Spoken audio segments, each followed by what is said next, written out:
जय हिंद। आप सभी को अपने यूट्यूब चैनल एसएस टॉल का जंत में आपका स्वागत है। आज इस वीडियो में केमिस्ट्री का सेट नंबर 2 लेकर आए हैं, जो पिछले एग्ज़ाम में सभी क्वेश्चन पूछे जा चुके हैं। तो चलिए सेट नंबर 2 का पहला क्वेश्चन है कि दो तत्व कैल्शियम परमाणु क्रमांक 20 और आर्गन परमाणु क्रमांक 18 है, तो दोनों तत्वों की द्रव्यमान संख्या 40 है, तो ऐसे तत्वों को क्या कहा जाता है? तो कहा जाता है संभारिक। ऑप्शन नंबर सी राइट हो जाएंगे। आगे बढ़ते हैं। अगला क्वेश्चन है कि तत्व का कौन सा युग्म संभारिक परमाणु वाला है? तो इसका राइट आंसर हो जाएगा ऑप्शन नंबर डी। संभारिक परमाणु उसको कहते हैं जिसका द्रव्यमान संख्या बराबर हो। तो जो ऊपर में लिखा हुआ है वो द्रव्यमान संख्या, यानी ए बराबर कितना है 40 है इसमें, और यहाँ भी ए बराबर 40 है, इसलिए ऑप्शन नंबर डी राइट हो जाएंगे। आगे बढ़ते हैं। अगला क्वेश्चन है 53 नंबर कि किसी तत्व के रासायनिक गुणधर्म किस पर निर्भर करता है? तो वो करता है तत्व की सबसे बाहरी कोश में इलेक्ट्रॉनों की संख्या पर। ऑप्शन नंबर ए राइट हो जाएंगे। आगे बढ़ते हैं। अगला क्वेश्चन है 54 नंबर कि रेडियो सक्रियता की परिघटना की खोज किसने की थी? तो किया था हेनरी बकेरल ने। अगला क्वेश्चन देखते हैं। अगला है कि रेडियो धर्मिता का यूनिट क्या है? तो है क्यूरी। अगला है कि रेडियो धर्मिता नापी जाती है, तो नापी जाती है गीगर मुगल काउंटर से। नेक्स्ट नंबर क्वेश्चन है कि रेडियो धर्मिता वस्तु को किससे बने पात्र में रखना चाहिए? तो रखना चाहिए शीशा में। अगला बढ़ते हैं क्वेश्चन पर। रेडियो धर्मिता तत्व किसका उत्सर्जन करता है? तो करता है अल्फा बीटा और गामा विकिरण का। नेक्स्ट नंबर क्वेश्चन 59 नंबर है कि निम्नलिखित में से किसमें ऋणात्मक आवेश होता है? तो होता है बीटा किरण में।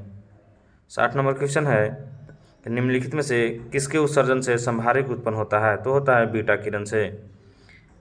61 नंबर क्वेश्चन है कि रेडियो धर्मिता पदार्थ में किस दौरान कोई परिवर्तन द्रव्यमान या आवेश में नहीं होता है? तो होता है गामा उत्सर्जन में। अगला क्वेश्चन है, कह रहा है कि अल्फा बीटा गामा की वेधन शक्तियाँ अपने अवरोही क्रम में किस क्रम में होती है? तो होता है पहले होता है गामा, उसके बाद बीटा, उसके बाद alpha. Option number B right हो जाएंगे। अगला क्वेश्चन देखते हैं। अगला है कि न्यूनतम परागम्य शक्ति किरण कौन सी है? तो इसका राइट आंसर हो जाएगा ऑप्शन नंबर ए अल्फा किरण। अगला क्वेश्चन देखते हैं। अगला क्वेश्चन है कि अल्फा कण में क्या क्या होते हैं? तो होता है 2 प्रोटॉन और 2 न्यूट्रॉन होता है। 65 नंबर क्वेश्चन है कि अल्फा पार्टिकल डॉट डॉट होते हैं। तो होता है बिल्कुल हीलियम के केंद्रक जैसा। ऑप्शन नंबर डी राइट हो जाएंगे। अगला क्वेश्चन देखते हैं।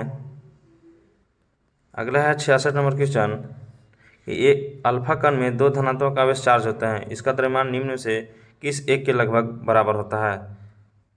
तो इसका राइट आंसर हो जाएगा हीलियम के 1 परमाणु द्रव्यमान के बराबर। आगे बढ़ते हैं। अगला क्वेश्चन है 67 नंबर कि रेडियो एक्टिव सामग्री से उत्सर्जित बीटा किरणें क्या होता है? तो होता है, इसका राइट आंसर हो जाएगा केंद्रक न्यूक्लियस के चारों ओर घूमने वाले electron. Option number D right हो जाएंगे। आगे बढ़ते हैं। 68 नंबर क्वेश्चन है, वो 7 नहीं है, मिसप्रिंट हो गया है। ये गामा है। गामा किरण किससे बना होता है? तो बना होता है, इसका राइट आंसर हो जाएगा विद्युत चुंबकीय तरंग से। 69 नंबर क्वेश्चन है कि किस नाभिक के गामा 6 से क्या होता है? किसी नाभिक के गामा 6 से क्या होता है? तो होता है न तो नाभिक की द्रव्यमान संख्या बदलती है और न ही परमाणु का क्रमांक संख्या बदलता है। आगे बढ़ते हैं। अगला क्वेश्चन है कि निम्नलिखित में से कौन एक रेडियो सक्रिय तत्व है? तो है plutonium. Option number C right हो जाएंगे। आगे बढ़ते हैं। अगला क्वेश्चन है कि कार्बन डेटिंग निम्न की आयु निर्धारित प्रयुक्त होती है? तो होता है जीवाश्म का। 72 नंबर क्वेश्चन है कि कार्बन तिथि निर्धारण में कौन सा समस्थानिक प्रयुक्त होता है? तो होता है केवल 6C14। आगे बढ़ते हैं। अगला क्वेश्चन है 73 नंबर, एक रेडियो धर्मिता पदार्थ की अर्धायु 10 दिन है, इसका अभिप्राय यह है कि इसका राइट आंसर हो जाएगा कि पदार्थ के 3/4 भाग का विघटन 20 दिनों में हो जाएगा। 74 नंबर क्वेश्चन है कि रेडियोधर्मिता पदार्थ का आधा जीवन काल 70 दिन का है, उसी पदार्थ का 1 ग्राम कितने दिन बाद 0.5 ग्राम रह जाएगा? तो रह जाएगा 140 दिन में। नेक्स्ट नंबर क्वेश्चन है कि किसी रेडियो सक्रिय पदार्थ की रेडियम की अर्ध आयु 16 वर्ष है, कितने वर्ष बाद रेडियो सक्रिय का पदार्थ का 25% अंश बच जाएगा? तो बच जाएगा 32 वर्ष। अगला क्वेश्चन देखते हैं। 76 नंबर क्वेश्चन है कि रक्त कैंसर ल्यूकेमिया की रोकथाम में प्रयोग किए जाने वाले रेडियो समस्थानिक है, तो है फास्फोरस 32। आगे बढ़ते हैं। अगला क्वेश्चन है 77 नंबर के निम्नलिखित में से कौन सा सुमेलित नहीं है? तो इसका राइट आंसर हो जाएगा कोबाल्ट 60 शरीर के अंतर्गत के अवरोध का उपचार है, ये राइट हो जाएगा। आयोडीन 131 थायराइड अवरोध का उपचार, ये भी सही है। आगे बढ़ते हैं। ऑप्शन नंबर सी देखते हैं कि फास्फोरस 32 श्वेत रक्त का उपचार है, ये भी सही है। गोल्ड 198 रेटिना 200 का उपचार है, ये गलत है। इसका ऑप्शन नंबर डी सही हो जाएगा क्योंकि नेगेटिव पूछा है। आगे बढ़ते हैं। 78 नंबर क्वेश्चन है कि कोबाल्ट 60 आमतौर पर विकिरण चिकित्सा में प्रयुक्त होता है क्योंकि यह उत्सर्जित करता है, तो करता है गामा किरण। अगला क्वेश्चन देखते हैं कि सूची 1 को सूची 2 से सुमेलित करना है तथा सूचियों के नीचे दिए गए कूट का प्रयोग करें। देखिए, यूरेनियम का समस्थानिक जो होता है वो नाभिकीय ईंधन होता है। क्या होता है? नाभिकीय ईंधन। आगे बढ़ते हैं। कोबाल्ट का समस्थानिक होता है वो होता है कैंसर का उपचार। आगे है ऑप्शन नंबर सी कि आयोडीन का समस्थानिक गलकंड का उपचार तथा रेडियम का समस्थानिक द्वितीय कैंसर का उपचार। 80 नंबर क्वेश्चन देखते हैं। किसी प्रकार की अभिक्रिया से सबसे अधिक हानिकारक विकिरण पैदा होता है, वो होता है विखंडन अभिक्रिया से। ऑप्शन नंबर बी राइट हो जाएगा। आगे बढ़ते हैं। अगला 81 नंबर क्वेश्चन है कि परमाणु विखंडन की प्रक्रिया है, तो है एक भारी परमाणु नाभिक में के उपखंड।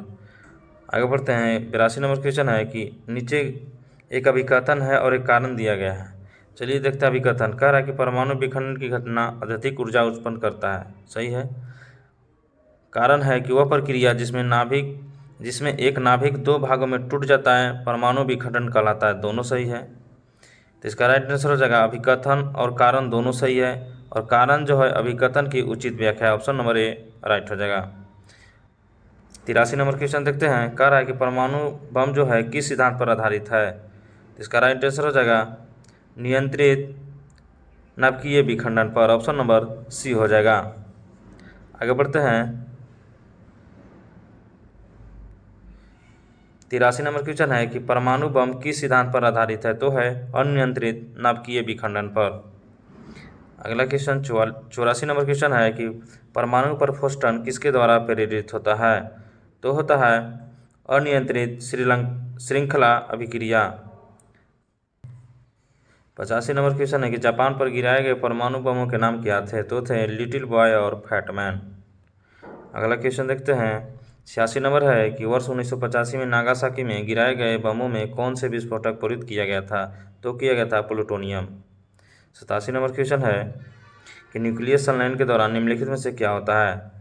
तो होता है 2 हल्के न्यूक्लियन मिलकर एक भारी न्यूक्लियस बनाता है। ऑप्शन नंबर सी राइट हो जाएंगे। आगे बढ़ते हैं। अगला क्वेश्चन है 88 नंबर, निम्नलिखित में से कौन सा ऊर्जा का स्रोत है? तो है नाभिकीय संलयन। 89 नंबर क्वेश्चन है कि हाइड्रोजन बम किस सिद्धांत पर काम करता है? तो करता है अनियंत्रित संलयन अभिक्रिया पर। 90 नंबर क्वेश्चन है कि हाइड्रोजन बम विकसित किया गया था? तो किया गया था एडवर्ड टेलर द्वारा। अगला क्वेश्चन देखते हैं। कह रहा है कि परमाणु रिएक्टर का आविष्कार किसने किया था? तो किया था एनरिको फर्मी ने। ऑप्शन नंबर डी राइट हो जाएगा। अगला क्वेश्चन है। कह रहा है कि एक परमाणु रिएक्टर में नियंत्रण रॉड कैडमियम की रॉड क्या काम करता है? तो करता है कि चेन रिएक्शन को नियंत्रित करने के लिए अतिरिक्त न्यूट्रॉन को अवशोषित करता है। ऑप्शन नंबर बी राइट हो जाएगा। आगे बढ़ते हैं। अगला क्वेश्चन है कि परमाणु रिएक्टर में विखंडन प्रतिक्रिया की दर को नियंत्रित करने के लिए का प्रयोग किया जाता है जो खुद में ही विखंडन के बिना न्यूट्रॉन अवशोषित करता है? तो करता है cadmium. Option number D right हो जाएंगे। आगे है कि नाभिकीय रिएक्टर की मूल प्रक्रिया क्या है? तो है विखंडन। नेक्स्ट नंबर क्वेश्चन है कि कल्पकम के फास्ट ब्रीडर रिएक्टर में निम्नलिखित में से कौन सा एक शीतलक प्रयोग में लाया जाता है? तो लाया जाता है ऑप्शन नंबर बी द्रवित सोडियम। आगे बढ़ते हैं। अगला क्वेश्चन है कि नाभिकीय अभिक्रिया के दौरान श्रृंखला अभिक्रिया को नियंत्रित करने के लिए न्यूट्रॉनों का अवशोषण करने हेतु निम्न में से किसका प्रयोग किया जाता है? तो किया जाता है, इसका राइट आंसर हो जाएगा ऑप्शन नंबर ए, बोरॉन को। आगे बढ़ते हैं। अगला क्वेश्चन है 97 नंबर, निम्नलिखित में से कौन सा पदार्थ नाभिकीय रिएक्टर में मंदक का काम करता है? तो करता है भारी जल। 97 का ऑप्शन नंबर सी राइट हो जाएंगे। 98 देखते हैं। 98 नंबर क्वेश्चन है कि नाभिकीय रिएक्टर में निम्नलिखित में से किसे मंदक के रूप में प्रयोग किया जाता है? तो किया जाता है ग्रेफाइट को। आगे बढ़ते हैं। अगला क्वेश्चन है 99 नंबर, एक नाभिकीय रिएक्टर में भारी जल का क्या कार्य होता है? तो होता है न्यूट्रॉन की गति को कम करना। इस वीडियो का लास्ट क्वेश्चन है कि किसी परमाणु रिएक्टर में भारी जल का कार्य क्या होता है? तो होता है, इसका राइट आंसर हो जाएगा हाइड्रोजन का अपेक्षाकृत भारी समस्थानिक का एक ऑक्साइड बनाता है। ऑप्शन नंबर डी राइट हो जाएंगे। फिर मिलेंगे अगले वीडियो में।